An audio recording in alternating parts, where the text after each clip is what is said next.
নমস্কার বন্ধুরা, আমি চন্দনা চলে এলাম নতুন একটা ভিডিও নিয়ে। আমি প্রথম ভিডিও করছি, জানো তো, আগে কখনো ভিডিও করে এরকমভাবে ছাড়িনি। আসলে জানতাম না কীভাবে ভিডিও এডিটিং করতে হয়। নতুন করে শিখে তাই পোস্ট করলাম। ভালো লাগলে একটা লাইক করো প্লিজ। আজকে জানো তো আমি ট্যাংরা মাছ রান্না করছি। তোমরাও নিশ্চয়ই ট্যাংরা মাছটা কম বেশি রান্না করেছো। সেটাই আজকে দেখাচ্ছি যে আমি কিভাবে রান্না করেছি।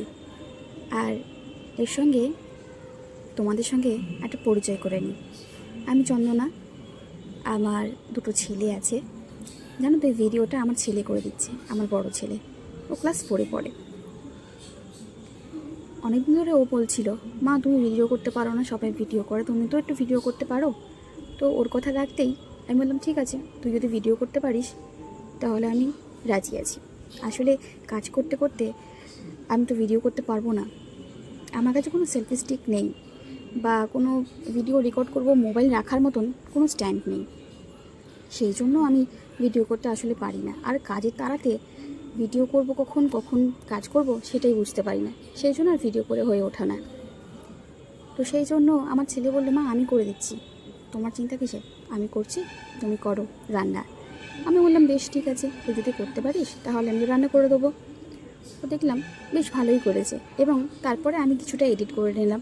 ভিডিওটা অনেকটা লং ছিল, আমি অনেকটা মাঝখান থেকে কেটে দিয়েছি। আজকে আমি রান্না করলাম ট্যাংরা মাছ করেছি বেগুন আর আলু দিয়ে। জানো তো, বেগুন আর আলু দিয়ে খেতে আমাদের পরিবারের সবাই খুব ভালোবাসে। সেই জন্য আমি এইভাবেই রান্না করেছি। আর এটা ছিল জ্যান্ত ট্যাংরা মাছ। সেই জন্য না জ্যান্ত না, সরি, ভুল বললাম, এটা মরা ট্যাংরা মাছ ছিল। সেই জন্য এর মধ্যে আদা রসুন পেঁয়াজ দিতে হয়েছে। না হলে আমি আদা রসুন পেঁয়াজটা খুব একটা জ্যান্ত মাছে দিই না। আদা দিই, রসুনটা দিই না, পেঁয়াজটা দিই না। তো যাই হোক, আমি কাজ করছি। প্রথমে পেঁয়াজগুলো সব কেটে নিলাম, নিয়ে ভাজা করলাম। আরেকটা পাশে করাতে জানো তো কী বসিয়েছি, উচ্ছে আলু ভাজা। আমাদের বাড়িতে সবাই মোটামুটি উচ্ছে আলু ভাজাটা খেতে ভালোই বাসে। শুধু আমার ছোটো ছেলেটা একটুখানি ভালোবাসে না বললেই চলে, তবে জোর করে ওকে খাওয়াই। উচ্ছে ভাজা তো খাওয়া ভালো, সেই জন্যই। এই যে উচ্ছে আলুতে নুন আর একটু হলুদ দিলাম, আর কিছু দিই না আমি।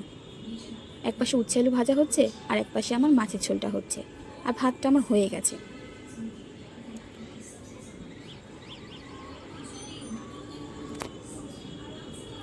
তোমরা কে কোথা থেকে দেখছো সবাই একটু কমেন্ট করো প্লিজ।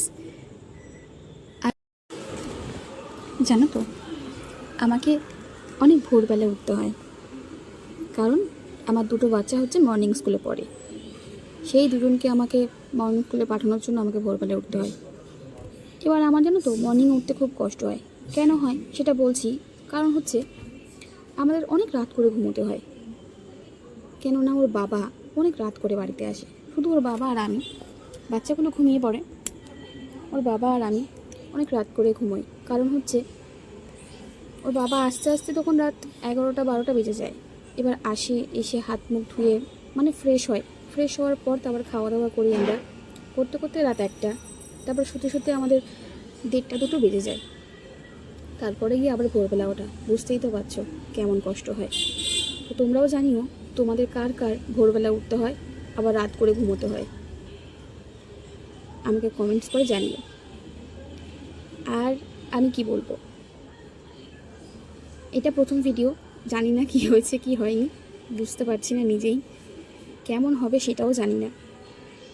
তোমরা পাশে থেকো প্লিজ, আর ভুল ত্রুটিগুলো অবশ্যই ধরিয়ে দিও, তাহলে আমি পরে আবার ঠিক করে ভিডিও পোস্ট করব, এবং ঠিক করে নেব যেখানটায় ভুল হয়েছে। এখন প্রথমবার বানাচ্ছি, মানে প্রথমবার পোস্ট করছি, প্রথমবার বানিয়েছি ভিডিওটা, তো জানি না কতটা কি হবে, কেমন হবে। আমার ছেলের রিকোয়েস্টে বানিয়েছি। ওর খুব শখ ছিল, মা একটা ভিডিও করবে, আমরা পোস্ট করব, মা ভিডিও দেখবো, লোকে দেখবে ভিডিও, সবাই দেখবে ভিডিও। তো এটা ওর খুব একটা শখ। ওর শখেই আমি ভিডিওটা বানিয়েছি। আর কে কোথা থেকে দেখছো সেটা অবশ্যই জানিও। আর